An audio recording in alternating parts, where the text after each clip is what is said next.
केन्द्रापड़ा जिला प्रशासन गौरवमय कृतित्वर फर्दे जोड़ी होती आउ एक सुवर्ण अध्याय। गत जून 6 तारिख दिन जड़े 26 वर्षीय युवक केन्द्रापड़ा जिलापाल मुख्य कार्यालय आत्महत्या करिसेंती। घटनाटी अत्यंत दुर्भाग्यजनक और हृदय विदारक।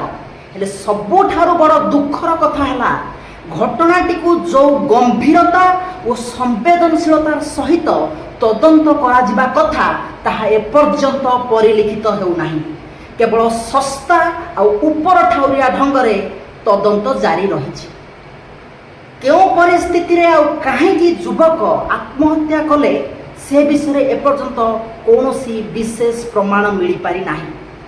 जिलापाल कार्यालय सामना पटर सीसीटीवी फुटेज सामना को आसीथिबा बेले जेउ स्थान रे युवक बेकरे गामुछा लगे आत्महत्या कले से स्थान सीसीटीवी फुटेज किंतु एपर्यंत सामना को आसी नाही। से जगार सीसीटीवी चालू थिला कि चालू नथिला ताहा एपर्यंत संदेह घर रही।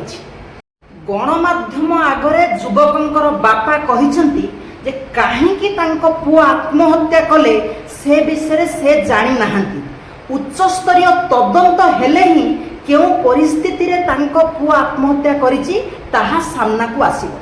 हेले अन्य एक विशेष सूत्ररू जानिबाकू मिलिछि जे युवक जनक निजर गोटे जगह को अनेक दिन आगरू बिकिबाकू चाहुथिले किंतु सेई जगह को बिकिबा निमंते आवश्यक होता क्लियरेंस तांको प्रशासन रु मिलू नथिला।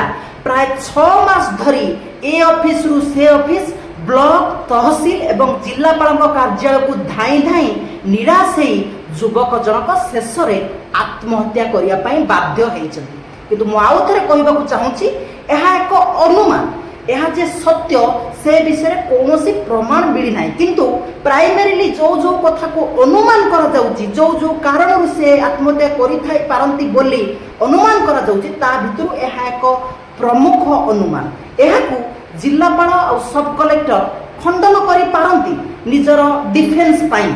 हेले मु जिलापाल महोदय को एवं सब कलेक्टर महोदय को यह प्रश्न करने को चाहूँगी। से तो बहुत पाठ पढ़ी यूपीएससी क्वालिफाई करी आसिछंती अत्यंत महानुभव स्तर लोक होइथिबे। मु एहा पचारिया को चाहूँगी धरि निया जाउ जे ये व्यक्तिर आत्महत्या पई आपण माने प्रत्यक्ष रे बा परोक्ष रे आदौ दायी नह धरि निया जाउ आमे मानि नलु किंतु केन्द्रापड़ा जिलार असंख्य लोक माने जो प्रकार असुविधा और जंत्रणा भोगुचंती प्रशासनिक अवहेला कारण से कौन आपण माने दायी नुहंती।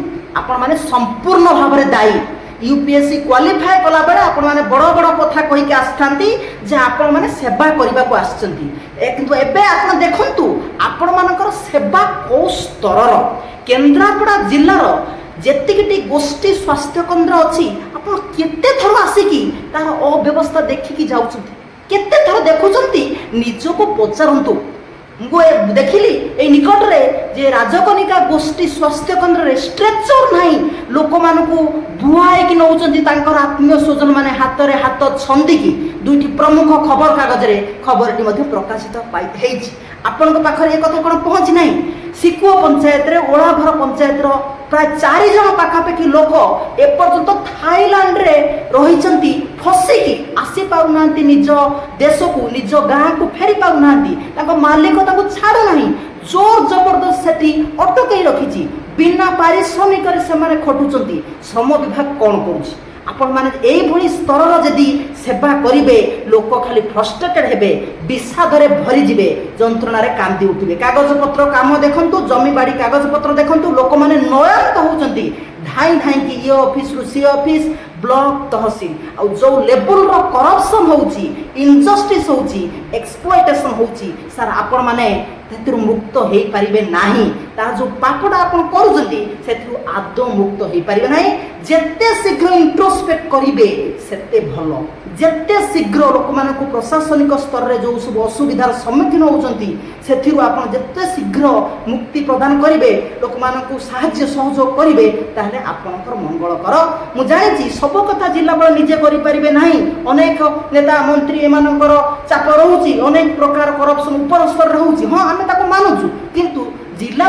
छोट लोक नुहति बहुत हाई लेवल रो पावर तांक पाखर अछि अनेक एडमिनिस्ट्रेटिव पावर तांको दिया जाइछि अनेक कथा सी तांको स्तर रे करि पारिबे किंतु से ताहा करूनाहांती तेणु एई जो घटना घटिछि आकुडे एपिटोम बा आइडियल एग्जांपल भाबरे आपण माने नियंतु असंख्य लोक आज फ्रस्ट्रेटेड असंख्य लोक जिला प्रशासन रो कार्य रे डिसअपॉइंटेड तेणु से माने तांकर जो आक्रोश रही क्षोभ रही एवं शेष में आशा शून्य हो जाती निराश होगी शेष में आत्महत्यार पंथा को बाछि नौ।